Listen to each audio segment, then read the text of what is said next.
This episode of Tales from the Lot is sponsored by ShakedownT-shirts.com with unique lot-style T-shirts, license plate frames, coffee mugs, and all sorts of things for Grateful Dead, Fish, Zappa, Panic, and more. ShakedownT-shirts.com, where all U.S. orders over $35 ship free. And just for Tales from the Lot listeners, use the code LOT20 for 20% off of any order. That's LOT20. Hey, real quick, before we kick off this episode of Tales from the Lot, I've got some exciting news to share with you. I've been working on a project called Summer Tour The Game, inspired by our love of following our favorite bands around. It's a tabletop board game where you chase shows, collect ticket stubs, and relive the magic of live music, all from your own tabletop. I'm thrilled to announce that the Kickstarter campaign for Summer Tour The Game is launching on May 12th. If you're a fan of this podcast, then I think you're really going to enjoy this game. You can check out a short video and all the details at summertourthegame.com. So whether you're a seasoned road warrior or a tabletop gaming enthusiast or just looking for a new way to connect with friends, I invite you to check out the campaign and consider supporting it. Every pledge and share and word of encouragement makes a difference. I'd love it if you would help spread the word and make Summer Tour the Game a reality. Thank you, everyone, for listening and being a part of this journey. And now on with the episode. Tales from the Lot, episode 23. People were taking care of each other. My guest is Bill Bigelow, and if you've ever wondered what it was like at the Grateful Dead beginnings of the late 60s, you're going to want to listen to this one. We did have some technical difficulties in the beginning that I think I made worse by trying to fix them, so apologies for the noise, but you will want to get through this one. Here we go.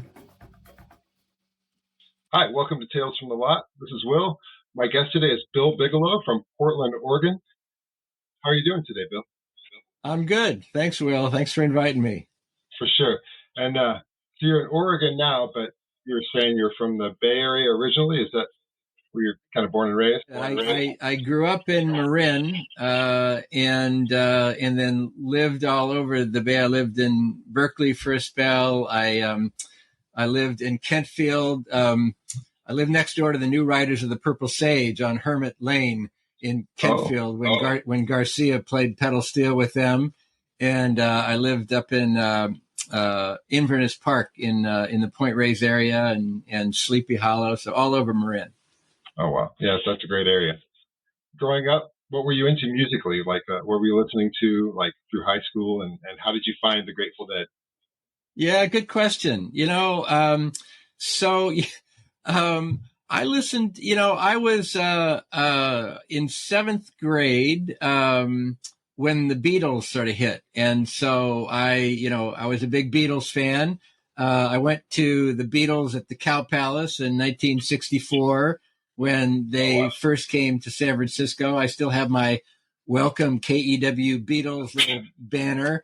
I spent my sophomore year of high school in Switzerland, and I only had two record albums over there. One was Freewheelin' Bob Dylan, and the other was Highway 61.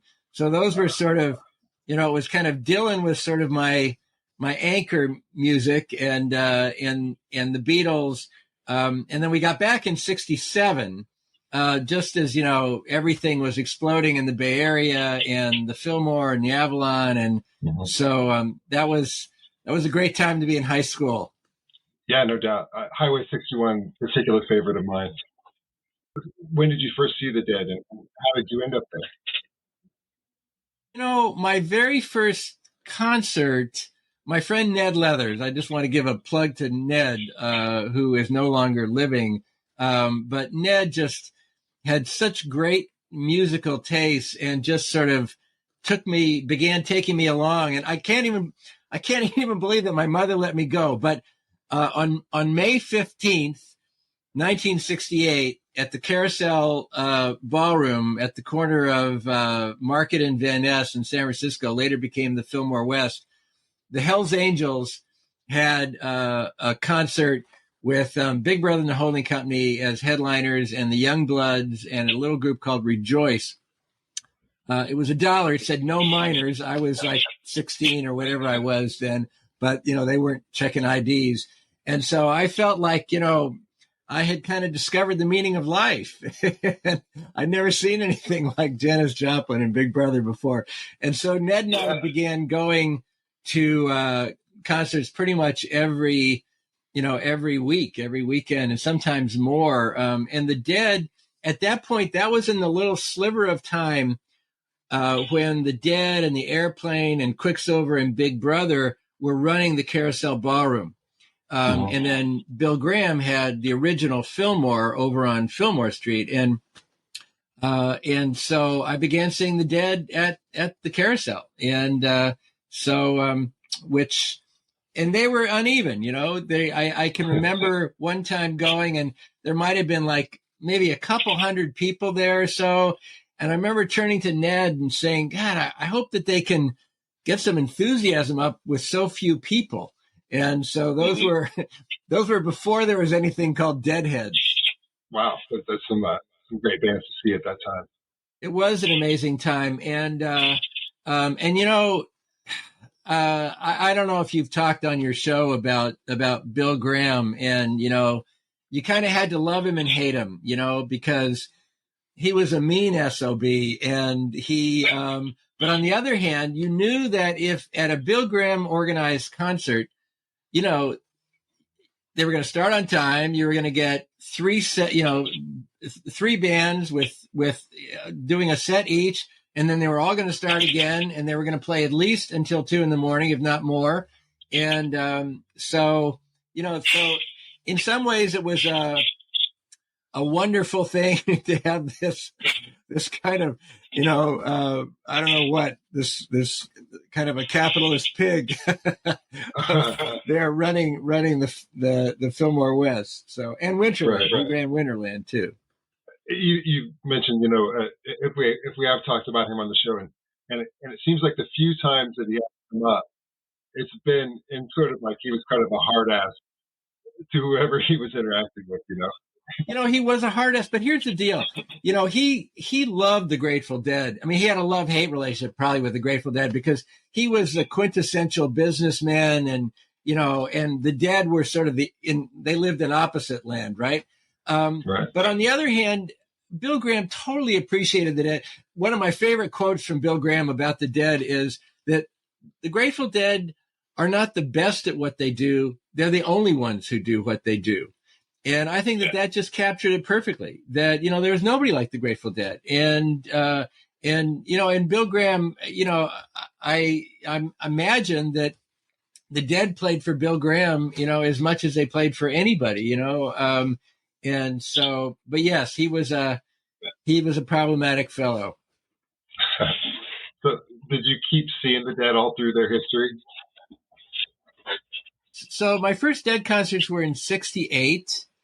And it was really in that period of 68, 69, 70, and 71 that I saw them all the time.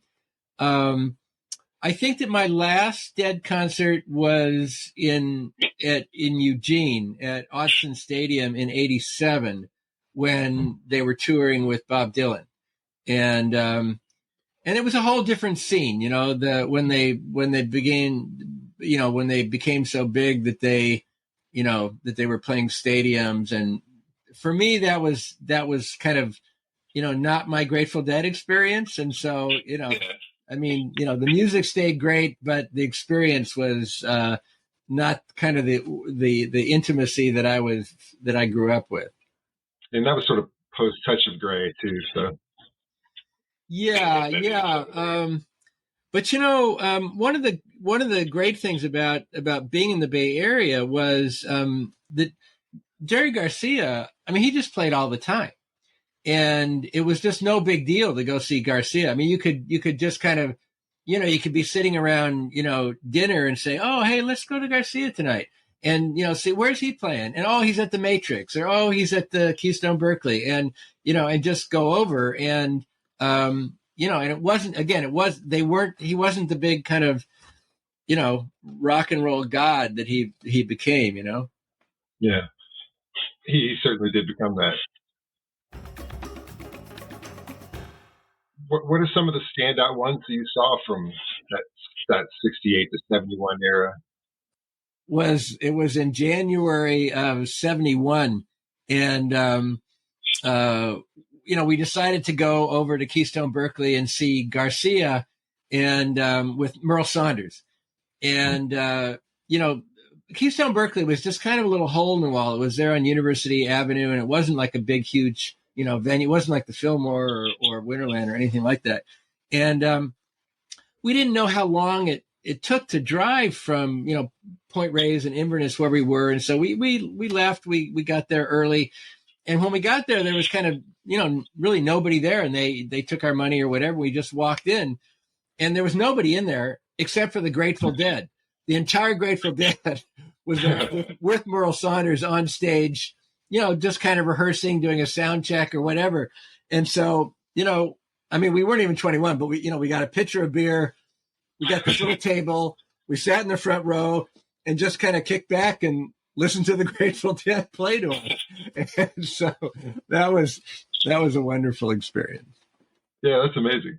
Was there some interaction? I mean, like, were they appreciative of? Yeah, there was always interaction in the small. I mean, I remember one time at the Carousel. I don't think it was when the Fillmore West had started there yet. I think it was still the Carousel, and the Dead came out, and we would always get there early, so you could just kind of, you could really lean on the stage. I mean, the stage was just not that tall at the Carousel or Fillmore West. It was, might have been like, 3.5 feet tall or something. And so you could just lean on it.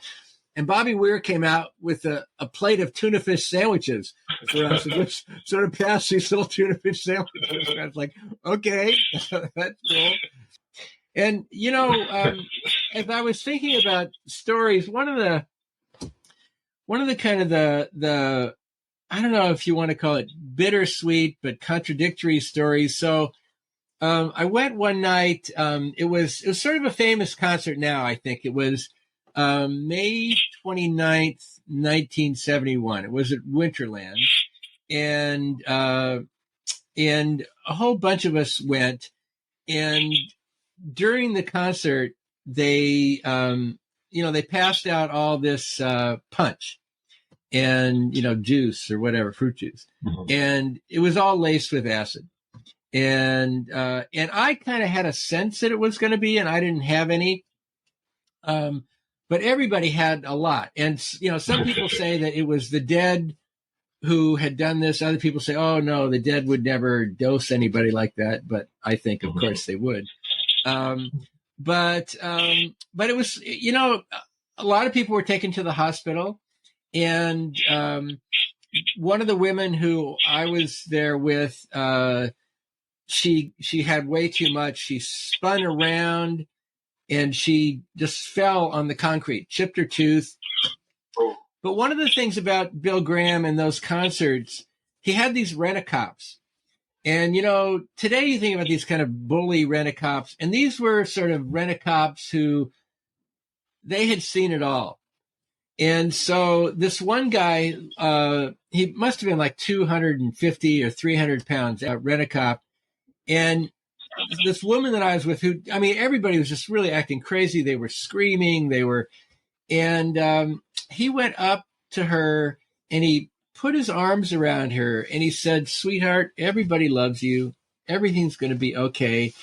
And he actually went out into the middle of the street. This is right after the concert where everybody is kind of going crazy. And he stopped this Volkswagen bus, just stopped them, just stood in front of the bus. And he went up to the driver and he said, you're going to take them. And he gave them the address of this hospital. He didn't ask them, would you? He just instructed them. And so, we went and she was taken care of. But I think that was sort of the ethos is that, even in kind of crises like that people were taking care of each other.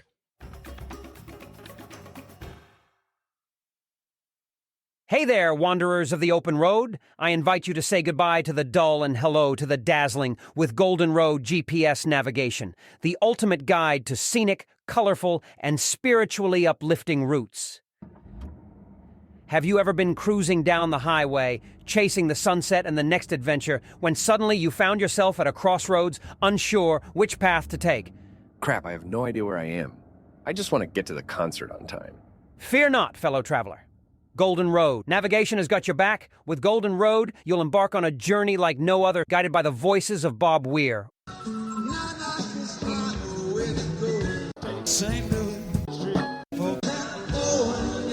or Donna Jean.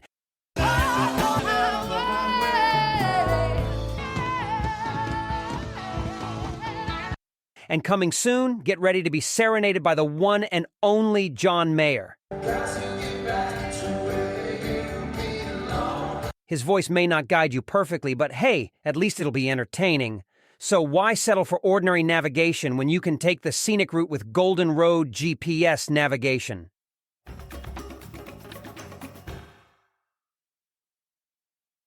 You know, my favorite one that I listen to it every week. I mean, is from August 6, 1971. I didn't go, but I had a second generation reel to reel copy of the tape, and you know, it's just like, you know, Garcia's just kind of talking to God. You know, I mean, he's just, you know, and it's just so beautiful and it's so powerful, and you just know that people's lives were changed that night. And it was like, even some, you know, the Dead could be, you know, Dead had plenty of off nights, but with their on nights, it was like, it was just like so spectacular and you know, like nothing ever. Yeah, I couldn't agree more. Yeah. I remember going to one of those, you know, early concerts when it would have either been at the Carousel or in the early days of the Fillmore West. And, you know, it was before, you know, after a while, it became like the Dead could do no wrong. They could get up there and they could do anything, and people would kind of scream and, you know, applaud and, you know, give them standing ovations. But everybody was just kind of sitting. And I think probably they were playing Dark Star. And then Dark Star kind of moves into St. Stephen. And then there's that moment in St. Stephen, you know, it kind of starts out gentle, and then they just crash into it. And it was just as one, the audience just rose and just, you know, and it's like, you know, the Dead could just take you places that, you know, that only the Dead could take you. That's like right after the lady finger part. Lady finger. Yeah. And it crashes right into it. Yeah. Yeah. See, you were seeing it with Pigpen. Oh, yeah, absolutely. In fact, for me, that there is no Grateful Dead without Pigpen. You know, I mean, he was, I mean, you know, obviously Love Light, but so many. I mean, it was a great. I know that it's sort of controversial, but you know, the period when Tom Constantin, which I might be mispronouncing his name, but when he came in around the Live Dead period, and so Pigpen sort of got moved off the organ onto kind of the congas, and still played a really important role in singing. But yeah, you know, he was the life of the party. Yeah, I believe it. It's funny, you know, I don't think, I mean, I don't know that any of us knew that he was sick. I don't know that any of us knew that he was really kind of getting sick during all that period. And so, you know, it was, I mean, he used to really, you know, his organ was very centered. I mean, it was a big place, a big part of the music. And obviously then it became less so. And, you know, after Tom Constantin, I guess that the next keyboard player must have been Keith Godchaux, who came in. I remember the first time, I think it was probably the first time that Keith Godchaux played with them in San Francisco.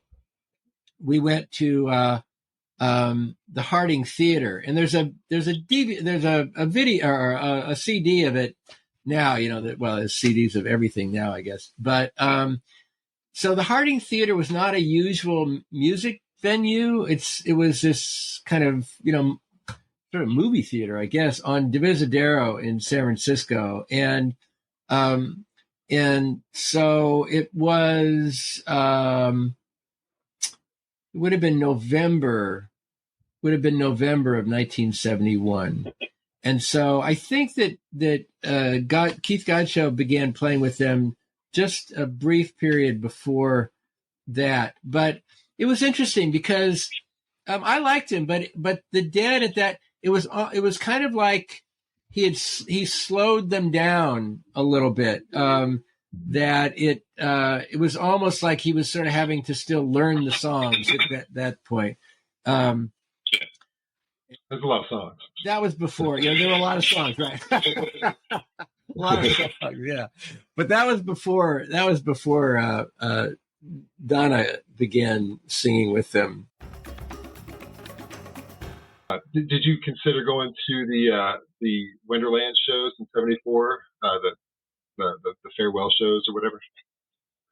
I in '74, I was an Antioch College student in Ohio, so I did go to all the last days of the Fillmore concert. In fact, you can see Bill Graham walking right by me in that film. The last day of the I'm in line there. And actually a bunch of my friends, my then friend Kim Mitchell, her beautiful blonde hippie face kind of fills the screen at one point. This is just to tell you about Jerry Garcia. So Garcia, so it's the Rowan Brothers are opening, and then it's New Riders of the Purple Sage, and then it's the Grateful Dead. And so they're going to play, it's going to be 6 sets total, right, at Fillmore West. And so Garcia plays pedal steel with the Rowan Brothers. Garcia plays pedal steel with New Riders of the Purple Sage. And then Garcia plays lead with the Grateful Dead. And then he starts over and does it all again. So Garcia plays every single set from like 8 p.m. or 8:30 or whenever it started till, 2 or 3 in the morning. And, it's just like, the boy loved music. What can I say? I mean, that's hungry. Yeah, it's really, yeah. And, and I mean, he was just playing pretty much every night of the week. And I brag about this to whoever will listen. But my favorite address of any places I've ever lived is on Hermit Lane in Kentfield. And so Kentfield, it's really like within it's like 5 or 10 minutes at the most from College of Marin. But it's this beautiful little kind of, dense tree area. It's a dirt road. And there were only 2 houses there. There was our house and there were New Riders of the Purple Sage. It's when, I don't know if it's like Marmaduke whose house it was, but their rehearsal room, the New Riders rehearsal room, was their living room. And so it was right next door to ours.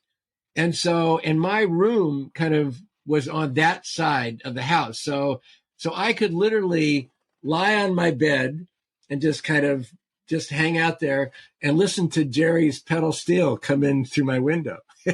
Wow. I mean, it was both the greatest place to live, but also, just musically is how lovely to live right next door to them. It was when I actually got, I was working with the Marin Peace Coalition. I was doing anti-war work at the time. This is, the spring and summer and into the fall of 1971.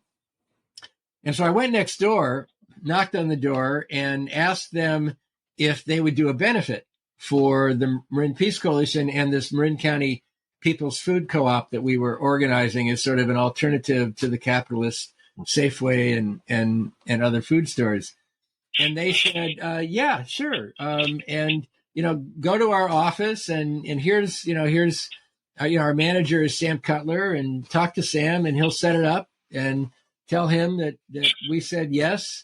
And so I did. I went to the Grateful Dead's office in Santa Fe, and Garcia was there and just kind of hanging out, and Bill Kreutzmann was there, and the best sound system I've ever heard in my life to this day was in that office in San Rafael, which I don't know, maybe it's possible they still have it.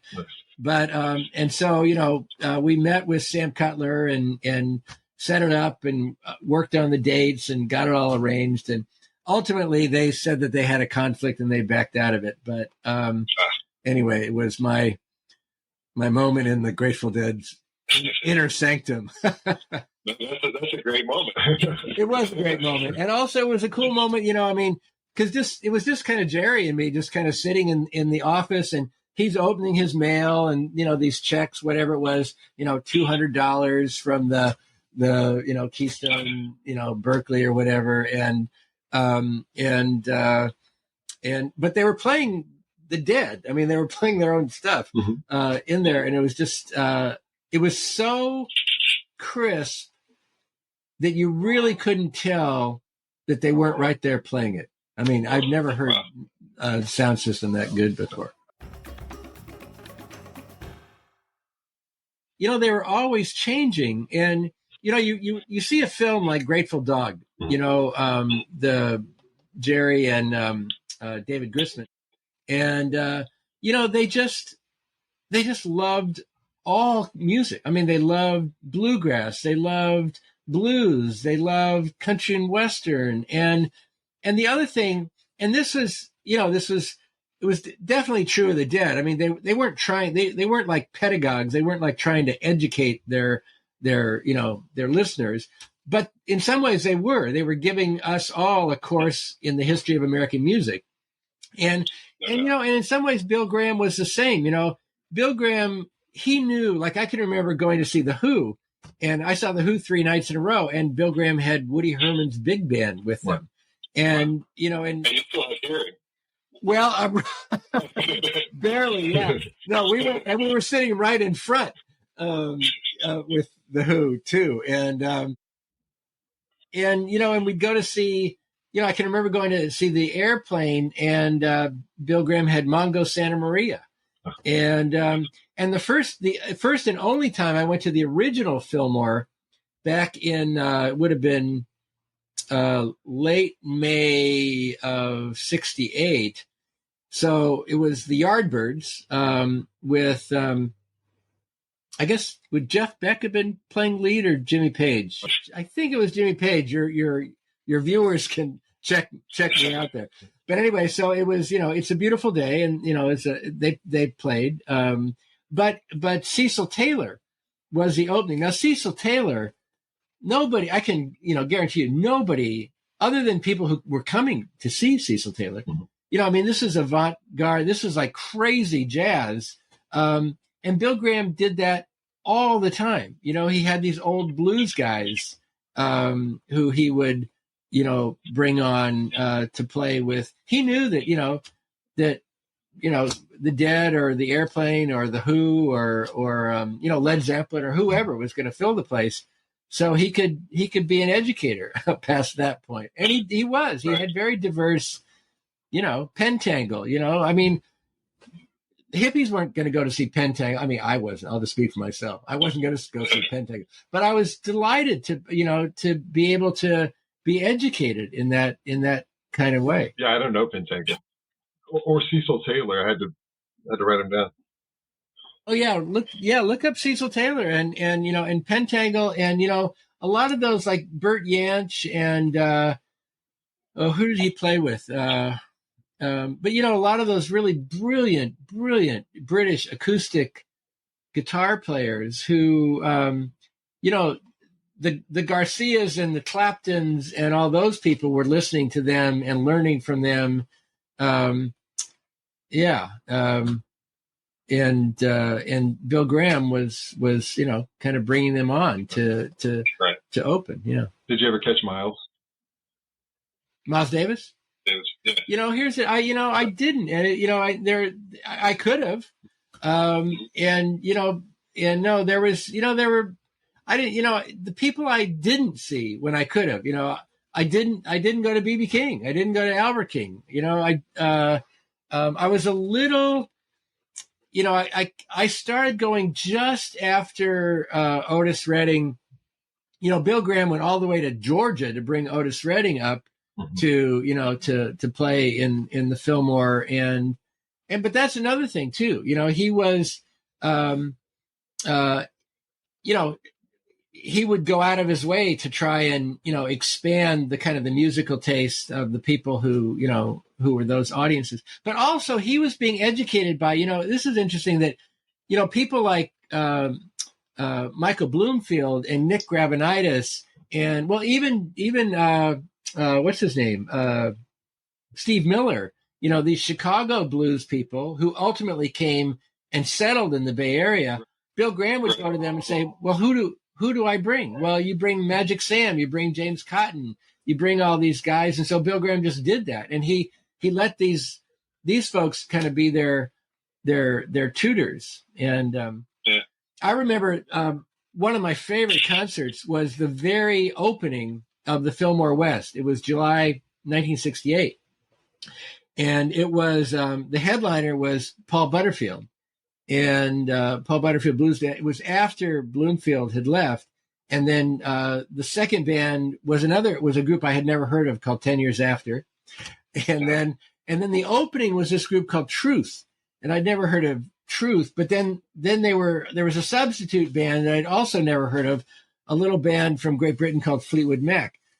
And Fleetwood Mac, this is when they were a blues band, right? It was before Stevie Nicks and all that. But, it was Peter Green. And that's another example of how, the blues people are telling Bill Graham, Peter Green is like, he's big time. He's an Eric Clapton, and you got to bring him.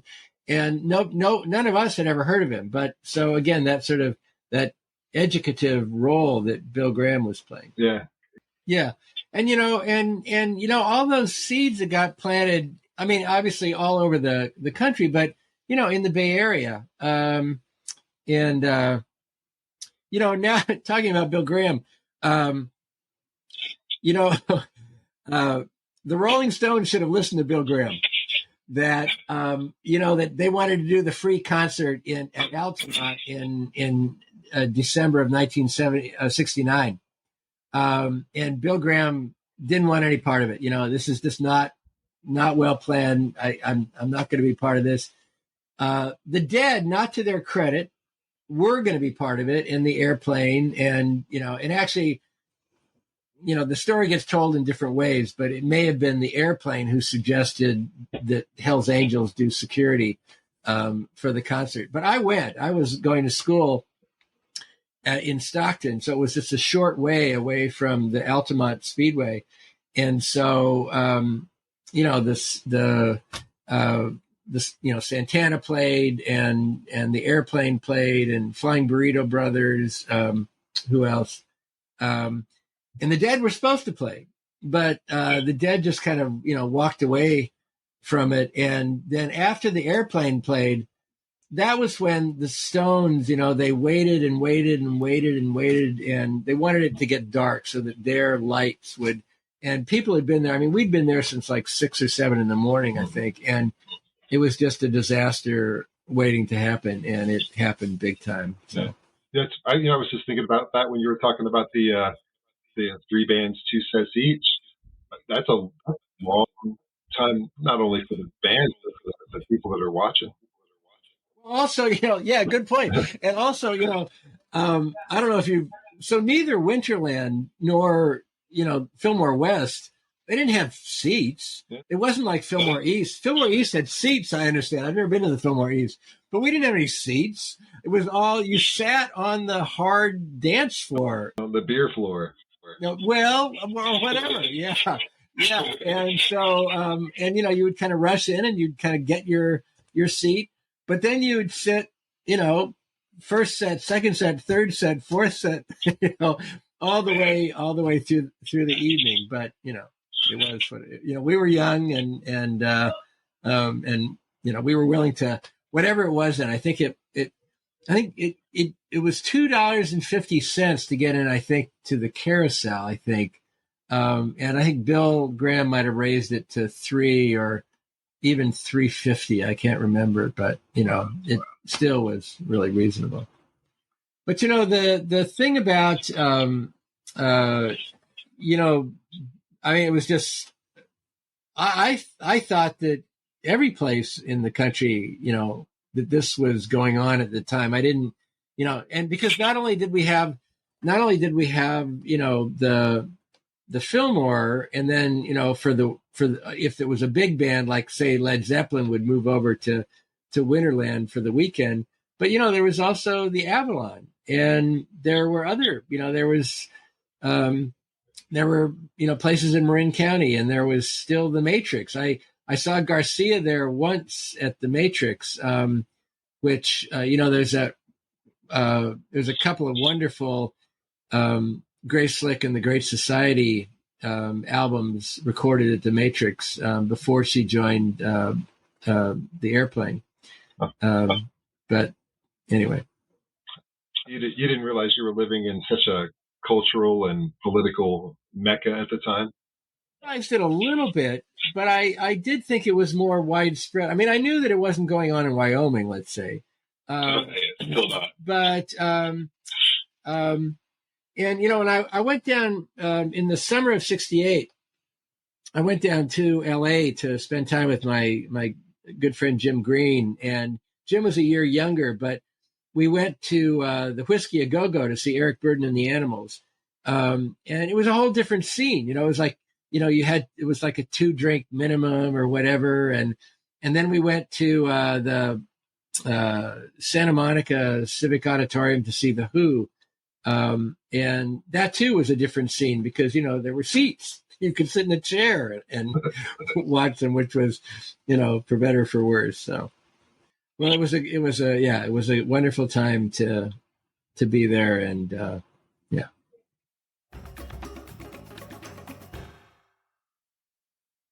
You mentioned you worked with a nonprofit. Well, yeah. I mean, back in the day, I mean, I was working with the Marin Peace Coalition, and you know, as we were talking earlier, you know, I think it bears, you know, emphasizing that there was a political dimension to all of this. And I remember one time standing in line at the Fillmore, and this would have been 68 because this guy had this McCarthy for President button, and realizing, you know, you could look at somebody. I mean, first of all, everybody who's coming to these, you know, people have long hair. They, you know what they think about, you know, legalization of marijuana. You know what they think about the war and the draft, and that in fact that there was as imperfect and as weird and often sexist and sometimes racist and all as it was, that there was this counterculture kind of brewing, this kind of, you know, defiant movement that, and that the music was a part of that. And, you know, and there was a more political part, like Country Joe and the Fish, you know, was a more kind of left-wing band, you know, that, you know, Feel Like I'm Fixing to Die Rag was, you know, explicitly anti-war, and some less, you know, explicitly political groups like the Grateful Dead, but, you know, the Airplane's volunteers, you know, and that, so I think it's important to think about the music and the way in which it hooked in to a broader kind of sense of defiance and social justice and peace. That was just, yeah, it was an important piece. And so that there was a broader education going on. So as I was being pulled more into politics, I was also being pulled more into this whole, you know, counterculture at the same time. So you gave me an opportunity to kind of plug the organization that I work with. I'm the curriculum editor for Rethinking Schools magazine. Rethinking Schools is a quarterly magazine, focuses on critical issues in education from a social justice standpoint. And I also co-direct the Zen Education Project, which some of your viewers, listeners may be familiar with the book, A People's History of the United States by Howard Zinn. It's sort of the most prominent, critical, you know, kind of grassroots teach the truth about U.S. history book. And so we offer free people's history curriculum for teachers who want to teach outside the textbook. And that's sort of our mission to provide that kind of resource. And also we try to offer a way for teachers who want to connect, you know, some of the social justice music work with that. And so we encourage people to, you know, you can just go to the Zen Education Project and, you know, put in music and see the kind of the curriculum that comes up. Awesome. Yeah, I'll put a link to that too, so people can check it. I did the teaching guide for the Sun City video. I don't know if you remember Little Steven, who was the lead guitarist for the E Street Band, and back in the 80s. Do I have that record? Man? Yeah, you sure do. Yeah, it's a wonderful record, and it was on kind of regular play on MTV back in the day. But this is a song that it was.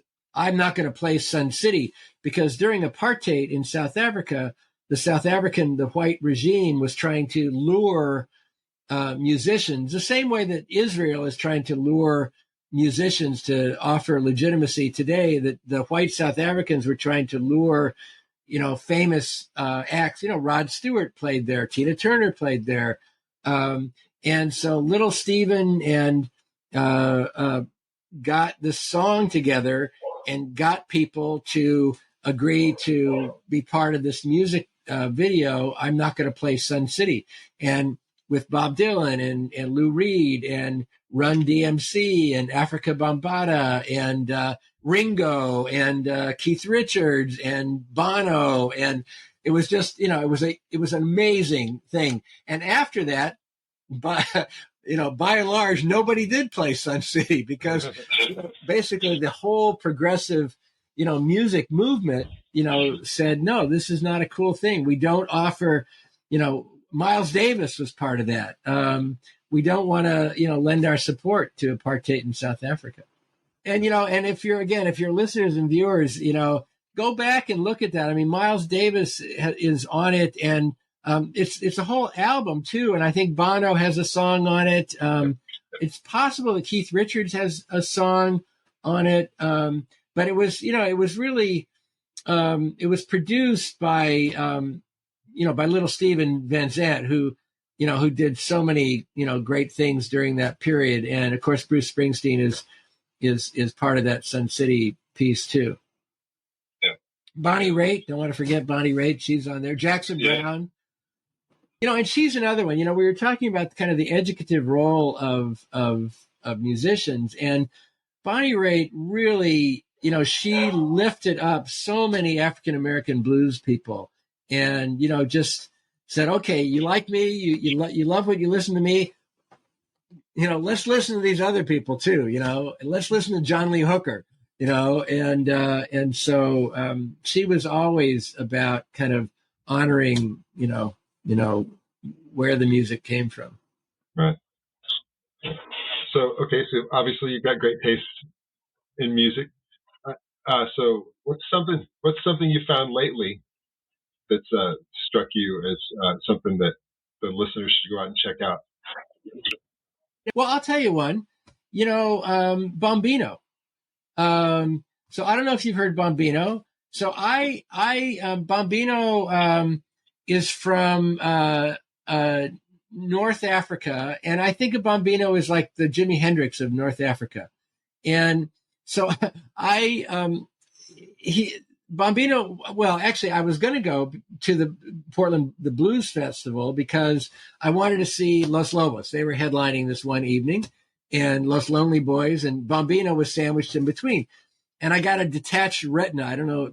Don't ever get one because you have to lie on your side. You have to lie on your side for 7 days. And so I couldn't go out anywhere.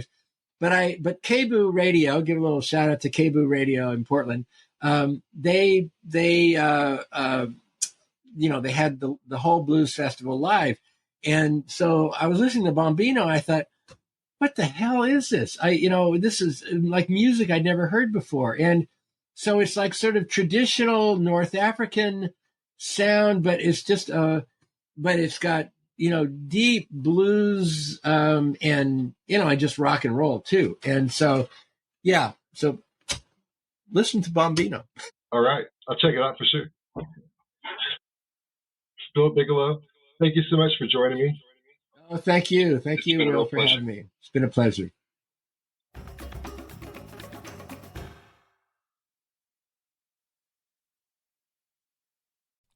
Hey now, do you have a great story about a Grateful Dead show you were at?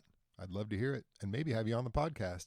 Send me an email at will@talesfromthelot.org and let me know what show you would like to talk about and what made it so special to you.